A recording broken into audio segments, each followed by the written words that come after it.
Bayangkan jika suatu hari kamu duduk sebagai penonton, lalu menyadari bahwa kisah paling menyakitkan dalam hidup seseorang justru sedang diputar di hadapan publik. Inilah awal dari konflik yang kini mengguncang nama Denada Tambunan. Seorang pria bernama Ressa Rizky Rosano tiba-tiba muncul dan menggugat Denada ke Pengadilan Negeri Banyuwangi dengan tuduhan yang tak main-main, penelantaran anak kandung. Klaim ini langsung meledak di ruang publik, bukan hanya karena menyangkut hubungan ibu dan anak, tetapi juga karena sosok Denada selama ini dikenal sebagai figur publik yang kuat dan penuh citra positif. Tuduhan tersebut membuka tabur kisah lama yang selama bertahun-tahun terkubur rapi.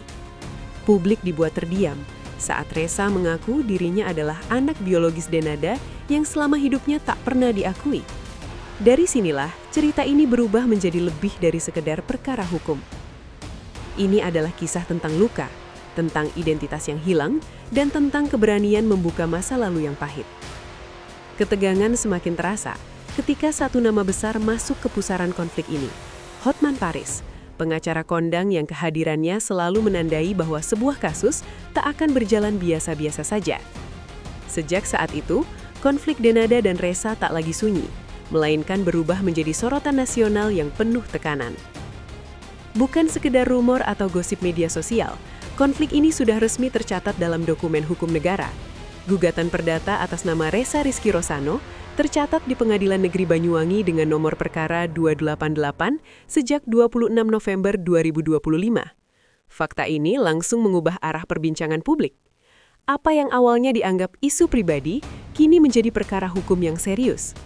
Dalam gugatan tersebut, Ressa menuding Denada telah melakukan perbuatan melawan hukum dengan menelantarkan anak kandungnya sejak lahir.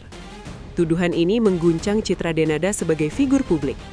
Ressa mengklaim tidak pernah mendapatkan hak dasar sebagai seorang anak, baik secara emosional maupun material. Ia tumbuh dalam kebingungan, tanpa kejelasan asal-usul dan tanpa sosok ibu yang seharusnya hadir sejak awal kehidupan. Fakta-fakta inilah yang membuat publik mulai bertanya-tanya, apa sebenarnya yang terjadi di masa lalu Denada? Mengapa kisah ini baru muncul sekarang? Seiring dokumen gugatan beredar, perhatian media semakin tajam, dan kasus ini pun tak lagi bisa dianggap sebagai konflik keluarga biasa. Di balik tumpukan dokumen hukum dan sorotan kamera media, ada satu cerita yang jarang terlihat. Kisah seorang anak yang tumbuh dengan kekosongan.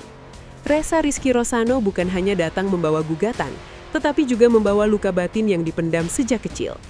Ia mengaku menjalani hidup tanpa pernah mengetahui siapa ibu kandungnya. Tidak ada pelukan, tidak ada panggilan ibu, dan tidak ada penjelasan tentang jati diri.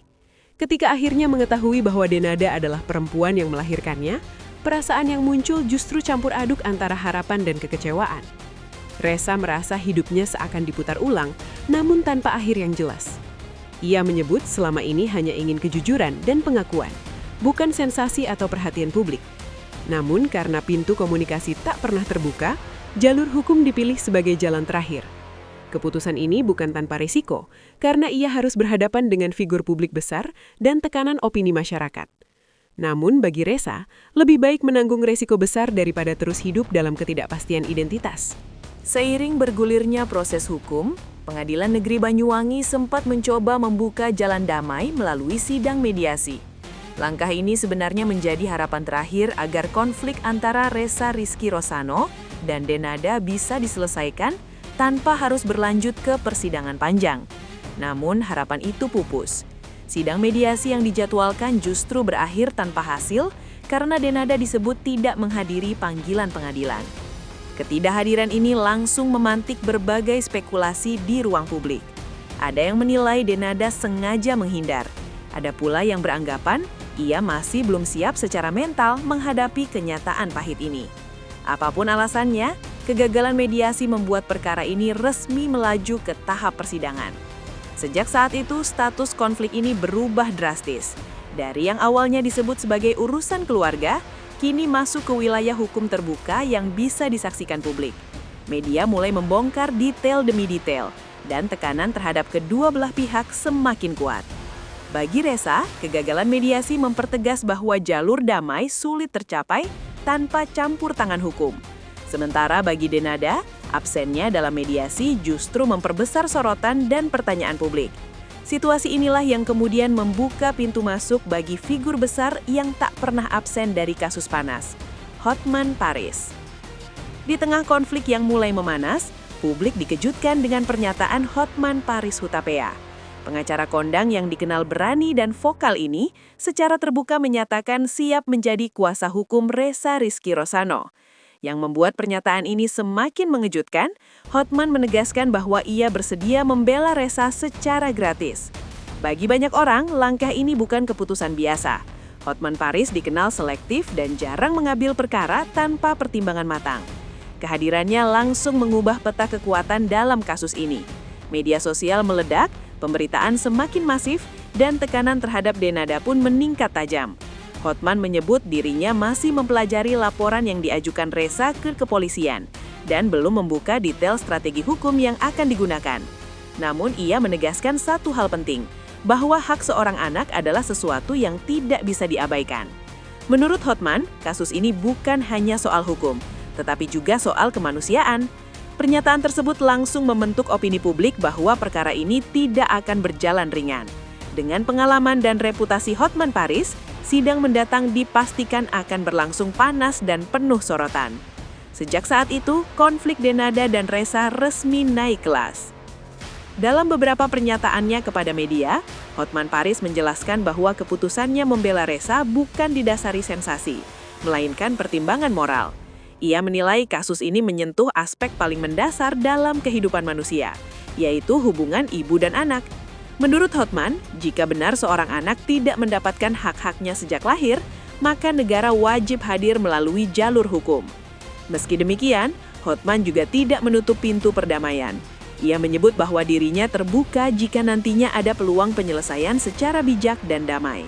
Pernyataan ini menunjukkan bahwa Hotman tidak hanya datang untuk berperang di pengadilan, tetapi juga sebagai potensi penengah. Namun, tetap saja, kehadirannya memberi tekanan besar pada pihak Denada. Publik mulai berspekulasi bahwa jika Hotman berani turun tangan, pasti ada sesuatu yang dianggap kuat secara hukum.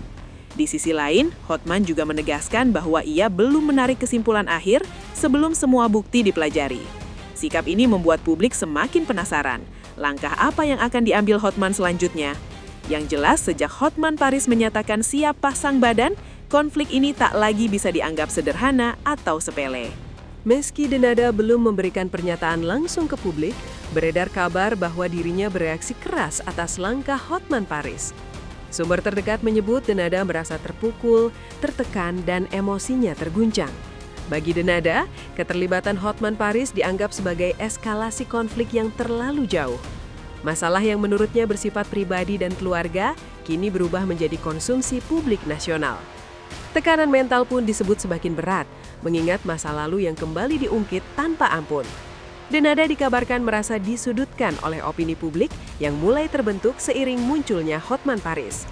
Emosi yang memuncak inilah yang kemudian disebut-sebut sebagai bentuk kemarahan Denada terhadap situasi yang berkembang di luar kendalinya.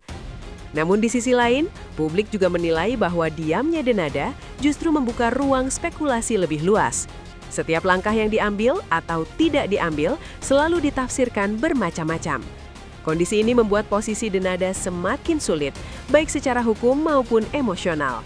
Konflik ini pun tak lagi hanya soal kebenaran, tetapi juga tentang ketahanan mental menghadapi tekanan publik. Di tengah derasnya pemberitaan, pihak manajemen Denada akhirnya angkat bicara. Melalui Risna Ori, perwakilan manajemen menyampaikan pernyataan resmi yang menekankan bahwa persoalan ini sejatinya adalah ranah privat keluarga. Mereka meminta publik untuk tidak menarik kesimpulan sepihak dan memberi ruang bagi Denada untuk menghadapi proses hukum dengan tenang. Manajemen juga menyampaikan bahwa Denada bersama tim hukumnya sedang mempelajari dan menelaah gugatan secara cermat. Menurut mereka, proses hukum adalah sesuatu yang harus dihormati dan dijalani sesuai aturan. Pernyataan ini diharapkan bisa meredam spekulasi liar yang berkembang di masyarakat. Namun sayangnya, pernyataan tersebut justru memunculkan reaksi beragam. Sebagian publik memahami posisi Denada, sementara sebagian lain menilai pernyataan manajemen terlalu normatif. Di tengah badai opini, Denada berada di posisi sulit, harus menjaga privasi sekaligus menghadapi proses hukum yang terus berjalan.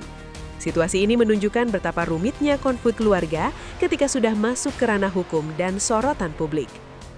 Di sisi lain, kuasa hukum Ressa, Muhammad Firdaus Yuliantoro, menegaskan bahwa langkah hukum ini diambil semata-mata demi memperjuangkan hak kliennya.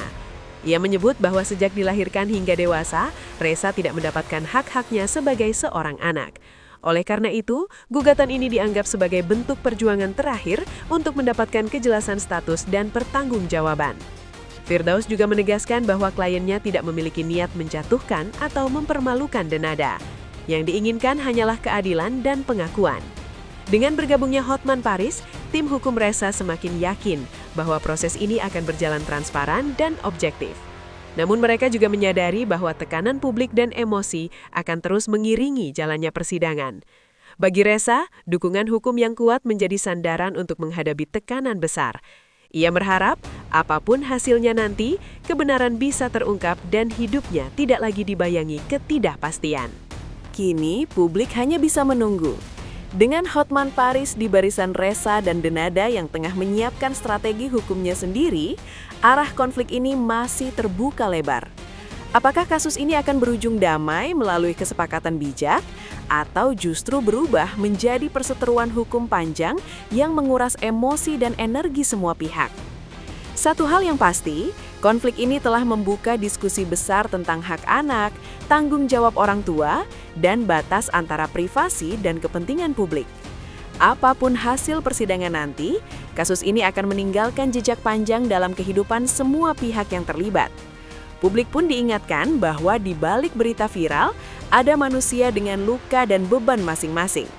Proses hukum masih berjalan dan kebenaran akan diuji di ruang sidang, bukan di pengadilan opini. Kita hanya bisa berharap, apapun hasilnya, keputusan terbaik bisa diambil demi keadilan dan kemanusiaan.